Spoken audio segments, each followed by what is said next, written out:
Welcome to Way Forward. Come on in and we'll take a look at DuckTales.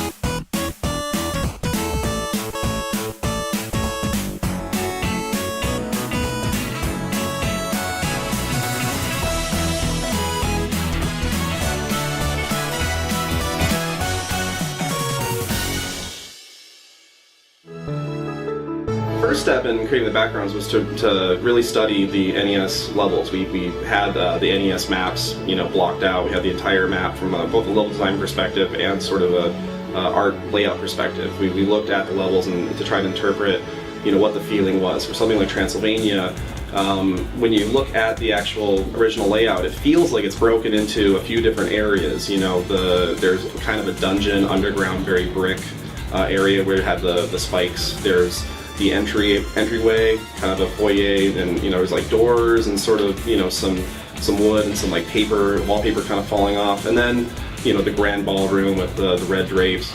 And so we really sort of broke down those sections and tried to break levels into 2 to 3 individual parts or pieces and unique tile sets. So in some levels, it is all just a big long either a series of rabbit trails or a big loops in on itself. And if you'd only know that you could start here and just wander in, you could get to the boss right away.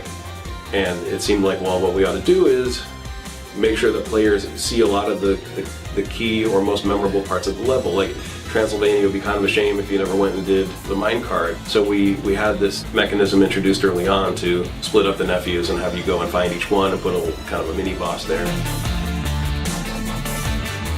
I personally like the kind of cheesy Haunted Mansion feel of things anyway, so I fell in love with Transylvania immediately, from the mummy to the skeleton duck. I always liked the Transylvania level in the original game. That I'd say was my favorite because I liked the music and I always liked the bad guys. I love the skeleton duck and the mummy duck. So I kind of gravitate towards that in the new game too. When we were first developing concepts and the look of the environments, we were having a hard time with our internal concept artists really trying to nail the Disney style. We have incredibly talented people, but there's this certain look, and so we did an internet search and we were looking up DuckTales backgrounds and different concept art, and I came across a blog with sketches from the original show, like thumbnails and actual layout drawings from the original show. It all came from one place, came from this one guy, Mike Peraza, and I thought, well, let's just contact him, see maybe he has a stockpile of layout art that we can rifle through and take some photos and scans, and he just wanted to work with us. And so we actually contracted him to work on the game. And the funny thing about Mike Peraza is he worked on the original DuckTales show, and now he's a Disney Imagineer. For the backgrounds, it was literally like taking, images right from the show and getting to convert them into these 3D environments. So it was absolutely a blast getting to sort of cut them up and place them together to create, the depth that you see in the game. And we would take the individual layers of that mountainscape and just sort of subtly take out, the contours of that mountain, make the forms that are closer to the camera actually come out towards you with really basic geometry, but the effect was actually really powerful. We have an employee who worked at Disney Television as a background painter for 10 years.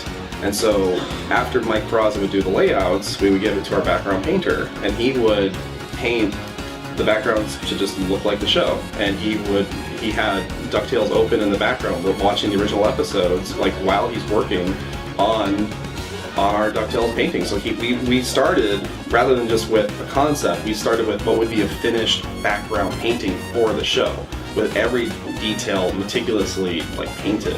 It's funny, it ended up being very similar to the way old cell animation was done, with multiple layers for the backgrounds to start scrolling. So all the paintings are as high quality as you would do for something that would be completely flat and traditional, like some of the past 2D HD games we had done. But starting with these giant paintings, we had very large textures. So we're really pushing the limits of some of these consoles and how much texture memory they have with all the textures and all the frames of animation and the particle effects and and the result is amazing with this game running at 1080p and 60 frames a second. It's just spectacular.